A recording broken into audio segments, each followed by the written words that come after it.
अलीकडे तुम्ही सतत ठाकरे टू सरकार असं म्हणतात, कारण ठाकरे वन पर्व बघितलेलं आहे. ठाकरे टू सरकार असं म्हणतात. जेव्हा ठाकरे हे नाव लागतं सरकारला, तर त्याचं नेतृत्व हे साहजिकच आहे, ठाकरेच करतील. ठाकरे टू महाविकास आघाडीतलं सरकार असताना ठाकरे वन झालं, आता ठाकरे टू होऊ शकतं. त्या ठाकरे टू मध्ये भविष्यामध्ये काय होईल हे आता येणारा काळ ठरवेल. पण पुढला भाग जो सरकार बनवण्याचा आहे तो अर्थात महाविकास आघाडीचे प्रमुख नेते उद्धव ठाकरे हेच आहेत.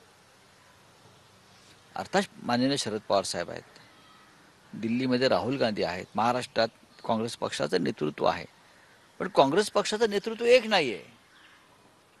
जसं NCP मध्ये माननीय शरद पवार साहेब आहेत, नेते आहेत, ते सर्वोच्च नेते. आमच्याकडे माननीय उद्धव ठाकरे साहेब आहेत, सर्वोच्च नेतृत्व आहे. पण महाराष्ट्रामध्ये काँग्रेसचे अनेक नेते आहेत, त्यातले काही माजी मुख्यमंत्री आहेत, मंत्रिपदावर काम केलेले वरिष्ठ नेते आहेत. प्रत्येकाला कदाचित मुख्यमंत्री होण्याची महत्त्वाकांक्षा असेल तर तो त्यांचा प्रश्न आहे. त्यांच्याकडे जर असा काही चेहरा असेल की हा आमचा चेहरा आहे, मुख्यमंत्री पदाचं नंतर पाहू, तर तो त्यांनी जाहीर केला पाहिजे. लोकसभा असेल, विधानसभा असतील किंवा महानगरपालिका असतील, एक चेहरा असतो आणि त्या चेहऱ्यावर सुद्धा बरंच परिवर्तन राजकीय होत असतं. हा आमचा अनुभव आहे.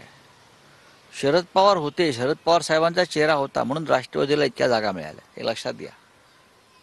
चेहऱ्याशिवाय जर गेले असते तर राष्ट्रवादीला इतक्या जागा मिळाल्याच ना. शरद पवार साहेबांनाही मतं मिळालेली आहेत. उद्धव ठाकरे साहेबांच्या चेहऱ्याला मतदान मोठ्या प्रमाणात झालं आहे.